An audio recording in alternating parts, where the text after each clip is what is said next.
pay dearly for his trespasses. Were it not for his interference, I would still have a body. Still, its absence is only honed my brilliance, so perhaps I owe it my thanks. An appreciation I'll show in the form of a quick and messy death. Of course I did, but that moron thought it was one of his adult visions. The real goal was to destroy the ghoul's jamming device. Honestly, those fools aren't worth the meat they're made of. A minion that can't follow directions is no use at all. Yes, away with you!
I knew it.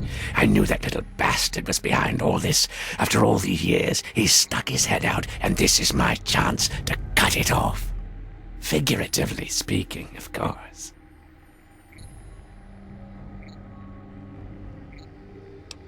Him! I should have known. My old rival, so close to his family home. Only he would be so stupid. He was once a man, Professor Calvert. The Calverts owned half of Maryland, back when there was a Maryland to own. Members of the Calvert family were influential all over the world.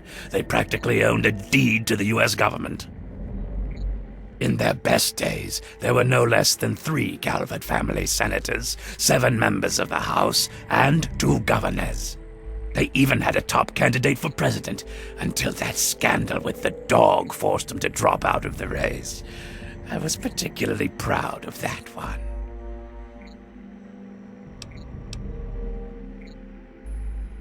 Calvert is my old rival. Centuries we've played this game. I knew he'd be stupid enough to hide so close to his family home. It's not a matter of hate.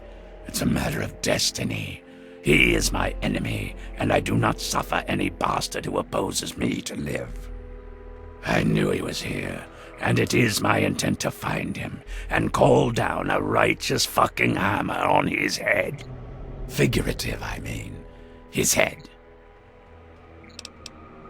Of course I fucking want you to do something else. You don't expect me to trot around this mud hole myself, do you?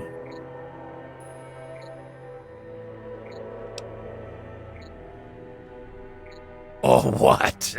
You think I haven't been shot before?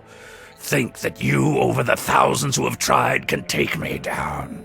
You'd best wise the hell up and play along. I'll get what I want, and you'll get rich, and then we can go about our separate goddamn ways.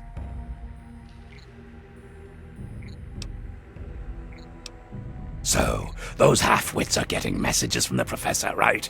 So he's off somewhere broadcasting to them. But without those buggers to do things for him, he can't do much for himself. So, we cut off his ability to talk to them, and he'll need to try harder. Maybe then I can find this squishy little worm and finish him off for good.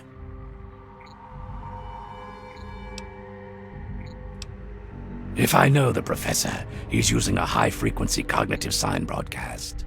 I have the perfect device to jam up that little worm's talk box. All you need to do is take it to the highest point around and install it.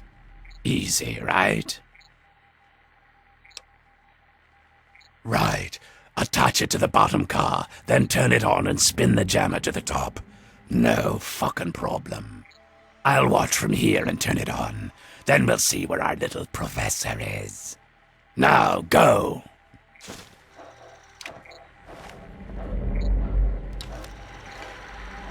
Why are you in here staring at me? Didn't I give you something to do? Now get out of here. Go! It's me little helper. Don't you have a job to do? Well, get on with it. We haven't got a lot of time, you know.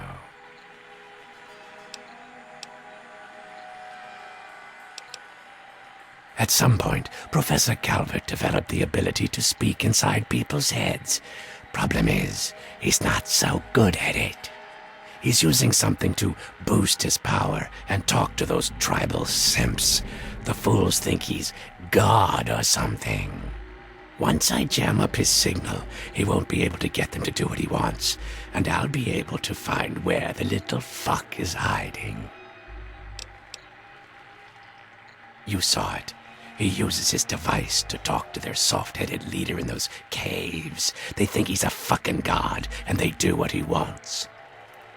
The Blighters are too stupid to get it right most of the time, but seeing as how they figured to attack me here, Calvert is getting close. But if their god goes silent, then they won't be a problem anymore, now will they? Well, I'm glad I could be of fucking help to you. Well, go on, get